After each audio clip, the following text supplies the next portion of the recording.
Hello everyone. তো আজ আমি ফার্স্ট টাইম ট্রাই করলাম Telangana chicken curry and bagara rice.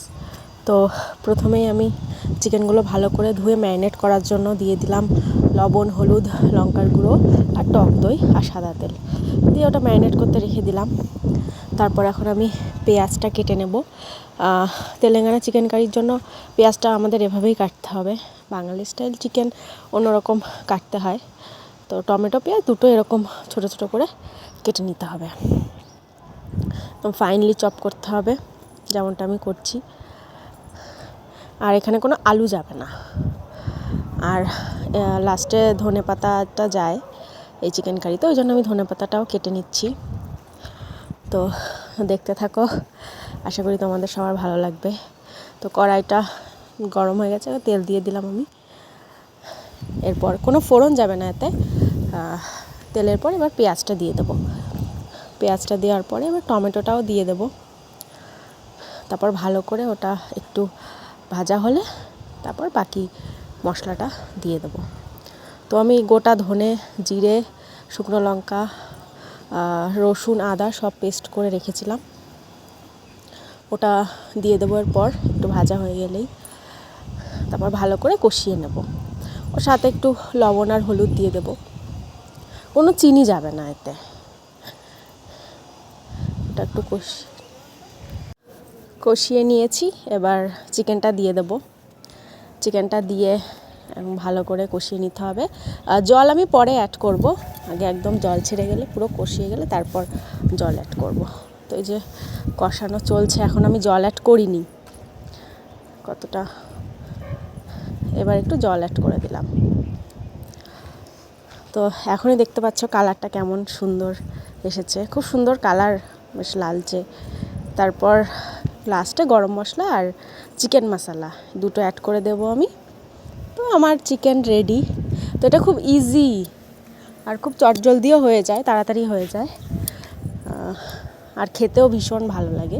অবশ্যই বাঙালি চিকেনের মতো না, বাট ভালো লাগে। তারপর ধনে পাতাটা দিয়ে দিলাম।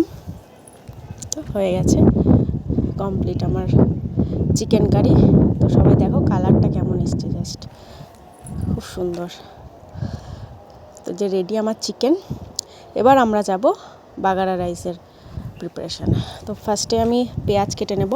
পেঁয়াজটা ওই যেমন আমরা বাঙালি স্টাইলে চিকেন করলে যেমন পেঁয়াজটা কাটি তেমন কাটতে হবে, একটু আলাদা। এটা কেটে নিলে টমেটো যাবে না, অনলি পেঁয়াজ, আর যাবে হচ্ছে কাঁচা লঙ্কা। তো ফার্স্টে আমি পেঁয়াজটা কেটে নেব, তারপরে লঙ্কাটা কেটে নেব। লঙ্কাটা এভাবে যার যেমন ইচ্ছা তেমনই, তারপর একটু বড় সাইজের হলে ভালো হয়। তো তারপর হাঁড়িতে তেলটা দিয়ে দেবো, কাইন্ড অফ পোলাও বলা যেতে পারে এটাকে। তারপর গোটা গরম মশলা যেটা হয় শাহজিরাটা ইউজ করবে, ওটা বেশি ভালো হবে। তারপর পেঁয়াজটা দিয়ে দেবো, পেঁয়াজ লঙ্কা দিয়ে একটু নাড়াচাড়া করে তারপর আমরা এতে দিয়ে দেবো আদা বাটা, তারপর লবণ দেবো, হলুদ যাবে না এতে, একটু লবণ দিলেই হয়ে যাবে। আমাদের পোলাওতে যেমন চিনি যায়, এটা চিনি যাবে না, শুধু লবণ। একটুখানি নাড়াচাড়া করে নিয়ে দিয়ে দেবো একটু গরম মশলা, তারপর দিয়ে দেবো পরিমাণ মতো জল। যেহেতু আমি 3 বাটি চাল নিয়েছি, সেই জন্য এর 6 বাটি জল আমি দিয়ে দেবো, যেমন পোলাওতে হয় তেমনই।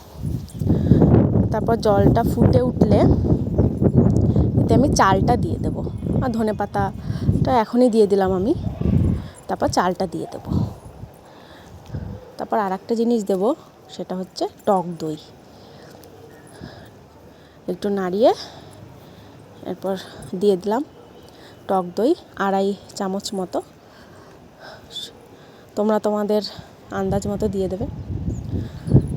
দিয়ে তারপর ঢাকা দিয়ে 10 থেকে 15 মিনিট, ব্যাস রেডি আমাদের বাগারা রাইস। তো কেমন লাগলো আমাকে জানিও।